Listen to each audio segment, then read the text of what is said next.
Cléopâtre VII, Philopator, est née au début de l'an 69 avant J.H.C. dans la ville animée d'Alexandrie, en Égypte. Elle était membre de la dynastie ptolémaïque, une famille grecque d'origine macédonienne, qui avait régné sur l'Égypte après la mort d'Alexandre le Grand. Son père était Ptolémée XII Olette et sa mère était probablement Cléopâtre V, Tryphaena. Contrairement à ses ancêtres, qui ne parlaient que le grec, Cléopâtre VII fit l'effort d'apprendre la langue égyptienne. C'était une femme très instruite, versée dans la philosophie, les mathématiques et l'astronomie. Cléopâtre VII aurait parlé jusqu'à une douzaine de langues, ce qui lui permettait de communiquer directement avec divers diplomates. En 58 avant J.H.C., son père Ptolémée XII fut exilé à Rome après une rébellion à Alexandrie. Durant son exil, la sœur aînée de Cléopâtre VII, Bérénice IV, s'empara du trône. Cependant, le règne de Bérénice IV fut de courte durée, et elle fut exécutée au retour de Ptolémée XII en 55 avant J.C. Ptolémée XII reprit son trône avec l'aide du général romain Aulus Gabinius. À la mort de son père en 51 avant J.C. Cléopâtre VII, âgée de 18 ans, devint co-régente avec son frère de 10 ans, Ptolémée XIII. Leur règne commun fut marqué par des tensions, car les conseillers de Ptolémée XIII cherchaient à marginaliser Cléopâtre VII. Une cabale de courtisans, dirigée par l'eunuque Potine, finit par contraindre Cléopâtre VII à fuir Alexandrie en 48 avant J.C. Elle leva une armée de mercenaires près de Péluse pour combattre son frère pour le trône.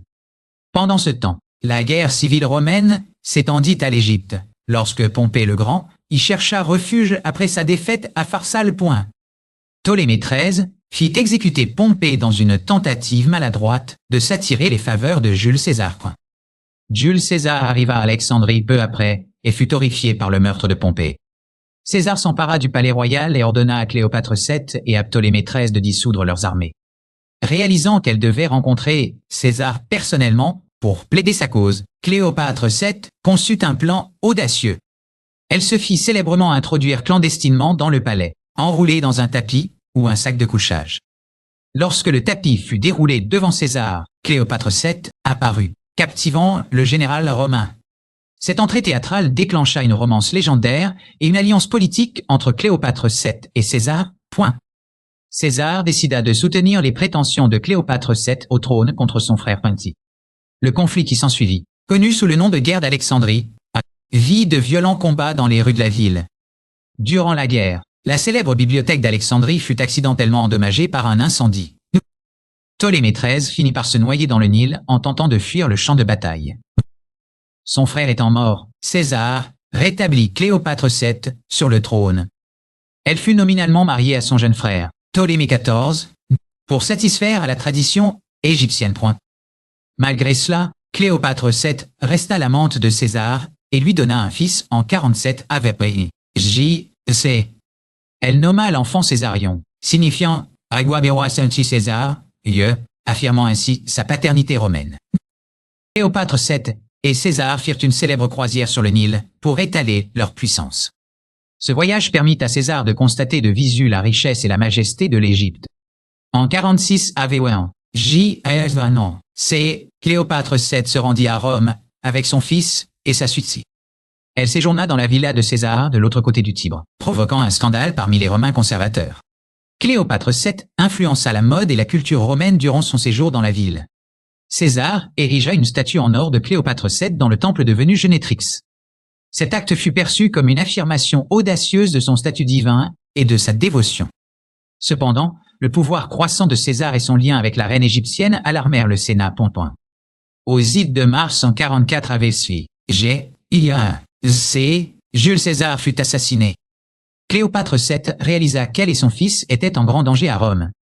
Elle s'enfuit en Égypte, où elle consolida son pouvoir. Peu après son retour, son frère et époux Ptolémée XIV mourut, probablement sur ses ordres. Cléopâtre VII éleva ensuite son fils Césarion au rang de co-souverain sous le nom de Ptolémée XV. Elle s'identifiait à la déesse Isis et Césarion à Horus. L'Égypte fit face à la famine et à des difficultés économiques. que Cléopâtre VII géra avec habileté. Lors de la guerre civile romaine qui suivit la mort de César, elle soutint le second triumvirat. Marc-Antoine, l'un des triumvirs, convoqua Cléopâtre VII à Tarse en 41 AV.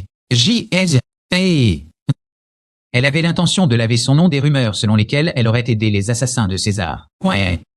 Cléopâtre VII fit une arrivée magnifique à Tarse en remontant le fleuve Cydnus. Elle était vêtue en Aphrodite, entourée de serviteurs déguisés en amour et en nymphes. Le spectacle était conçu pour éblouir Antoine, qui se considérait comme l'incarnation de Dionysos. Cléopâtre VII invita Antoine à une série de banquets somptueux à bord de son navire. Lors d'un banquet, elle est célèbre pour avoir dissous une perle inestimable dans du vinaigre avant de la boire. Ce geste prouvait son immense richesse et son indifférence au coût. Antoine fut complètement charmé et suivit Cléopâtre VII à Alexandrie-Pompée. Ils passèrent l'hiver 41-40 avec soin. Ensemble dans une vie de luxe et d'excès. Le couple forma une société de haguets vivants inimitables, voués au plaisir. Cependant, Antoine fut contraint de retourner à Rome pour faire face à l'instabilité politique contemporaine. Après son départ, Cléopâtre VII donna naissance à des jumeaux. Alexandre Hélios et Cléopâtre, c'est l'aîné d'eux. Antoine ne revit ni Cléopâtre VII ni ses enfants pendant près de 4 ans. Pendant ce temps, Antoine épousa la sœur d'Octave, Octavie, pour sceller leur alliance politique. En 37 AV1T, Antoine retourna en Orient pour mener campagne contre l'Empire parthe. Il convoqua Cléopâtre VII à Antioche pour lui demander un soutien financier. Leur idylle reprit, et Antoine reconnut sa paternité des jumeaux. Ils eurent également un troisième enfant, Ptolémée, Philadelphe, né en 36 AV1, C. La campagne parthe d'Antoine fut un désastre, et il battit en retraite avec de lourdes pertes. Il retourna à Alexandrie, s'appuyant fortement sur les ressources de Cléopâtre VII pour reconstruire son armée. En 34 AV soin, Antoine célébra un triomphe à Alexandrie, ce qui fit scandale à Rome. Lors des donations d'Alexandrie, Antoine distribua des terres à Cléopâtre VII et à leurs enfants. Il proclama Cléopâtre VII reine des rois et Césarion roi des rois. Cet acte exaspéra Octave, qui s'en servit comme propagande contre Antoine. Octave affirma qu'Antoine avait abandonné ses valeurs romaines et était sous le charme d'une reine étrangère.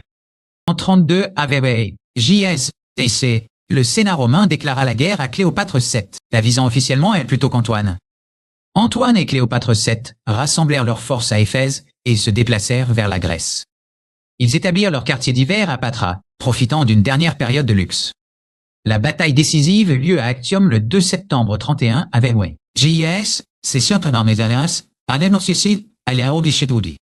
Cléopâtre VII commandait sa propre flotte de 60 navires depuis son vaisseau amiral, l'Antonia. Alors que la bataille tournait en défaveur d'Antoine, Cléopâtre VII ordonna à ses navires de forcer les lignes et de fuir.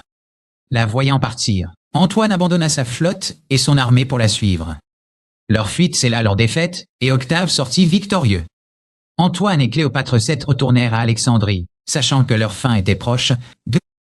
Antoine sombra dans une profonde dépression, tandis que Cléopâtre VII se préparait à l'invasion inévitable. Elle est connue pour avoir testé divers poisons sur des prisonniers, afin de trouver le moyen, le plus indolore, de mourir. Octave envahit l'Égypte au cours de l'été 30 AV.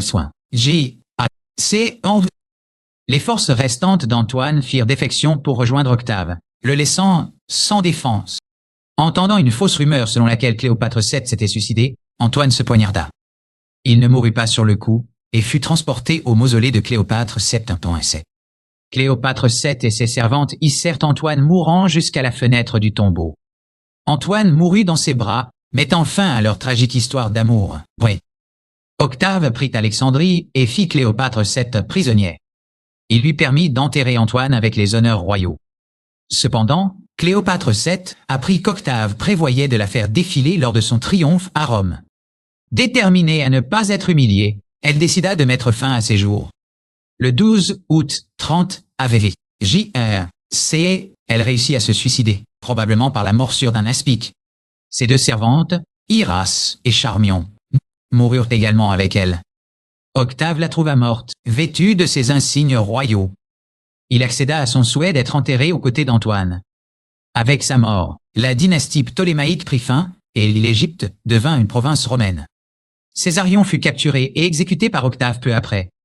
Les autres enfants de Cléopâtre VII furent emmenés à Rome et élevés par Octavie.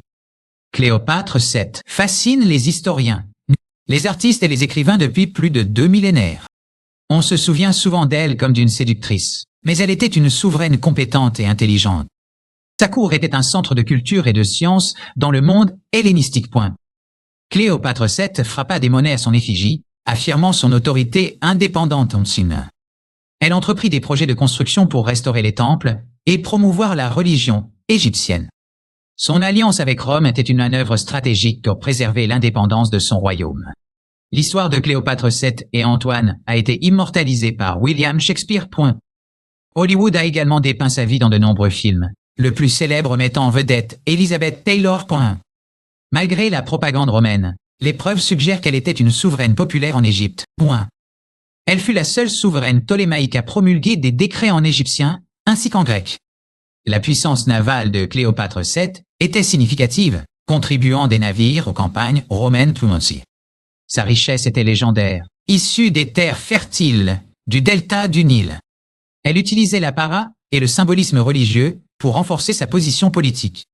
Cléopâtre VII était une survivante qui naviguait avec habileté dans un monde dominé par les hommes. Sa mort tragique marqua la fin de la période hellénistique. Aujourd'hui, les archéologues continuent de chercher son tombeau, qui reste introuvable. Cléopâtre VII demeure l'une des figures les plus emblématiques de l'histoire humaine. L'histoire de sa vie est un témoignage des complexités du pouvoir, de l'amour et de la survie de paix. L'influence de Cléopâtre VII s'étendait au-delà de la politique, dans le domaine des cosmétiques et de la médecine. Elle aurait écrit un livre sur les cosmétiques, aujourd'hui perdu pour l'histoire. On disait que sa beauté ne résidait pas dans ses traits mais dans son charme et sa voix. Plutarque décrivait sa voix comme un instrument à plusieurs cordes. Elle géra avec succès les crues du Nil grâce à son efficacité administrative. Sous son règne, Alexandrie devint la ville la plus importante de la Méditerranée après Rome.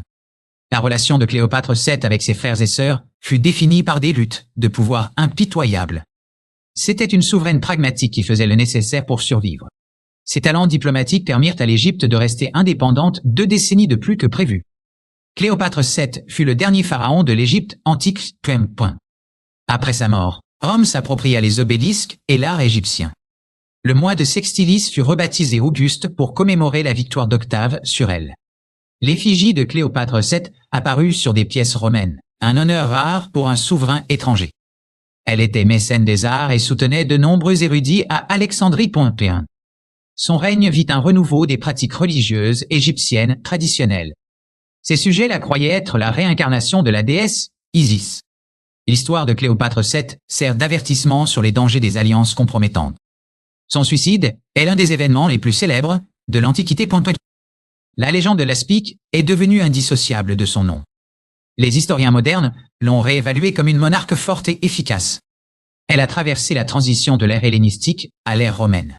Son héritage perdure dans la myriade d'œuvres qu'elle a inspirées.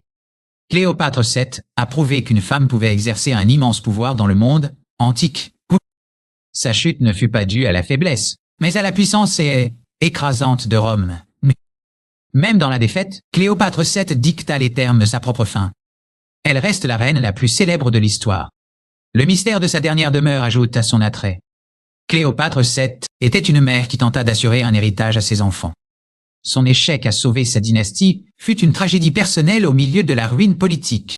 Elle était linguiste, commandant naval et administratrice. La vie de Cléopâtre VII fut un drame spectaculaire joué sur la scène de l'histoire. Elle captiva 2 des hommes les plus puissants de son temps. Son charme était sa plus grande arme. Cléopâtre VII, Philopator, la déesse qui aimait son père. Elle se battit pour son droit d'aînesse jusqu'à son dernier souffle. Les échos de sa vie résonnent encore aujourd'hui. Elle fut l'étoile de l'Orient qui brûla brièvement, mais brillamment. L'histoire de Cléopâtre VII est faite d'ambition, de passion et de destin. Elle sera à jamais la reine du Nil. Son intelligence était aussi frappante que sa finesse politique. Elle utilisa l'approvisionnement en blé de l'Égypte comme un outil politique. Cléopâtre VII organisa les donations d'Alexandrie pour défier l'autorité de Rome. Elle était passée maître dans la propagande et la présentation de soi. Sa relation avec César lui donna un point d'appui dans la politique romaine. Elle était présente à Rome lorsque César fut assassiné, une position dangereuse. Son retour en Égypte fut une évasion magistrale. Elle reconstruisit sa flotte pour assurer la défense de l'Égypte. Cléopâtre VII soutenait les arts, les sciences et la médecine. C'était une reine qui gouvernait réellement, et ne se contentait pas de régner. Sa fin tragique survint lorsqu'elle réalisa que tout espoir était perdu. Elle choisit la mort plutôt que d'être un trophée dans un triomphe romain. La spique, symbole de royauté divine, fut son instrument de choix. Elle mourut en reine. Esprit invaincu. Son nom est synonyme de l'attrait de l'Orient. Cléopâtre VII reste un sujet de fascination et de débat. Elle fut la dernière grande souveraine hellénistique.